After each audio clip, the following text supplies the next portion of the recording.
Everyone, it's Mike Swigunski here, founder of Global Career and best-selling author of Global Career, How to Work Anywhere and Travel Forever.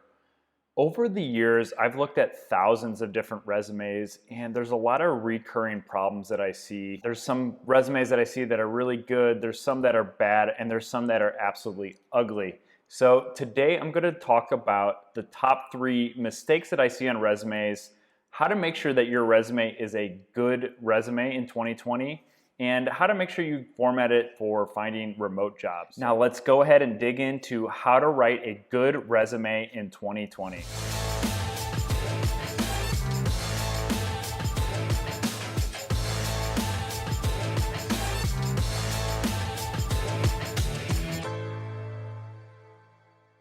Now, the first and biggest mistake I see on resumes is people just listing their roles or responsibilities. Your resume should not read like a job description. It should focus on results and value you added to your previous employers.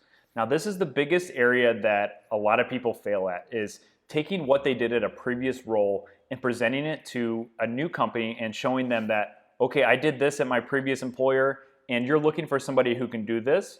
So here's the experience that I had, here's what I achieved, and here's the results that I was able to accomplish, and I can do the same thing for you.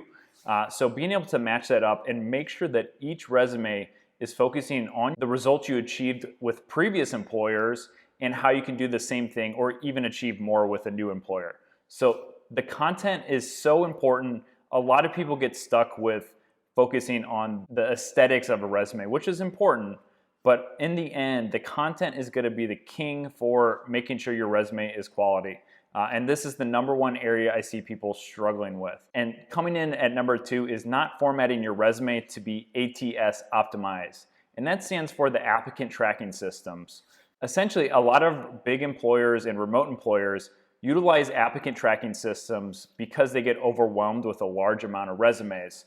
This software is going to review your resume and see if you're a good fit for the role based on the number of keywords that you use and compare those to the job description. So if you don't have the right keywords on your resume, it's going to be very difficult to actually get your resume seen by a human at the company. So making sure your resume is ATS optimized is absolutely essential. Moving in at number 3 is the formatting.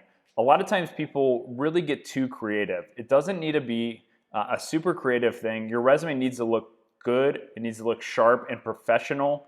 But again, most people focus on the aesthetics, which unless you're applying for a role as a designer or some type of job that requires these skills, you don't really need to focus so much on that. Focus more on the actual content of your resume than how it looks. Now that might be a little unintuitive. It still needs to look polished and professional. You can make sure that the content is high quality and focusing on results that you've actually achieved. You can make sure that it's ATS optimized. And then finally, making sure that it looks professional, but don't go overboard with the aesthetics. I appreciate you staying with me. And again, if you made it this far, there's gonna be a link below to get your resume audited for free. You can apply to get an audit for free from me and my team. We give away a handful of these every week. All you have to do is send us over your resume, answer a few questions, and you may be selected to get a free resume audit. Now, once that audit happens, we'll make sure to give you some templates, give you some advice, and see if there's any additional help you would want from us. So I'll leave that link below. And again, if you made it this far, please consider subscribing. I'm going to be releasing weekly videos just like these, so make sure you hit subscribe. If you like the video, make sure to give it a big thumbs up. And again, thanks so much and have a wonderful day. Take care.